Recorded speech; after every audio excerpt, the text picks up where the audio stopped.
Life is not living in ignorant bliss of trouble to the Stoics. Life is getting hard through honor. What if the weight is too much for you to handle, though? When the world is trying to bring you down, and you are sinking under it. Now we are speaking of an inner truth.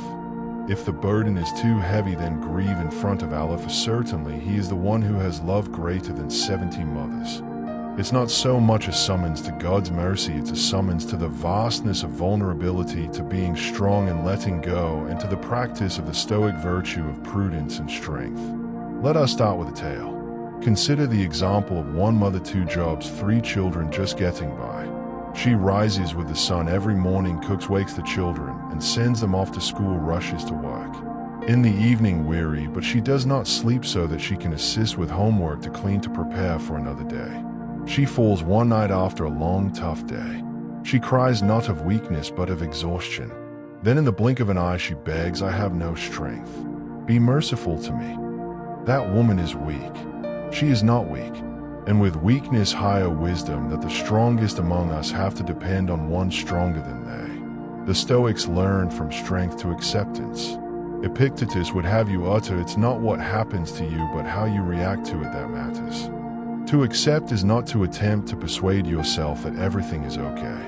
It's gazing at the burden in your backpack and determining how you're going to carry it.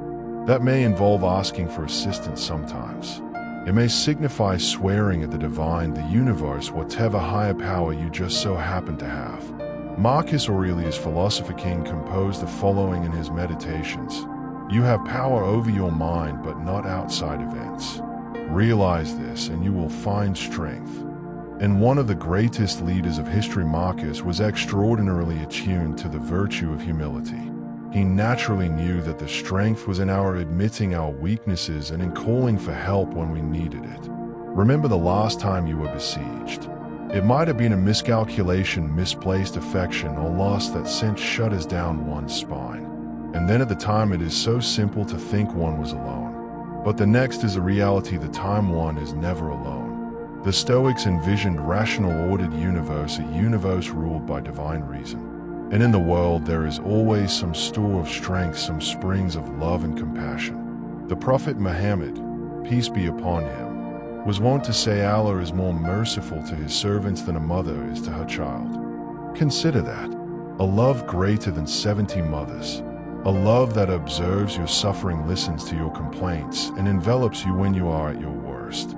It's not spiritual, it's human. Whatever term you prefer, Allah, God, the universe, or even the logos, there is something greater than that that loves you, wants to ease your burden. And what do we do when the burden gets too heavy to bear? We need to feel first. The Stoics were not machines without emotions. The Stoics were keenly sensitive to emotion.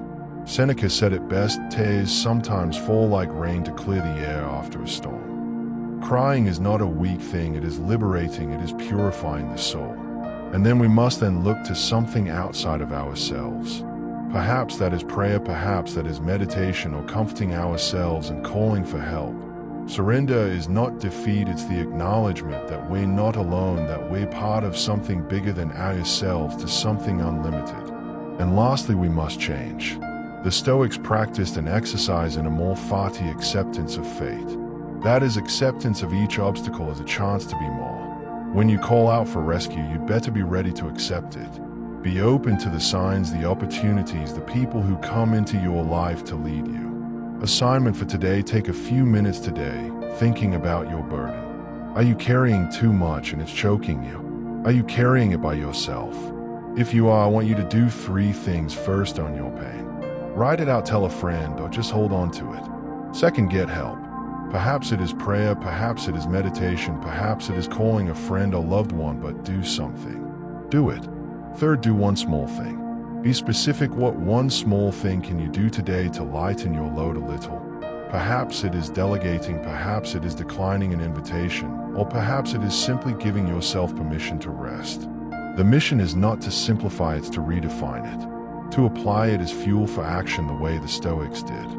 To know that power comes in release, and to know that you are never alone. Life will never be easy, but you are braver than you believe, and you are never alone. The Stoics would teach that the art of resilience is not to avoid the storm, but to be able to dance in the rain.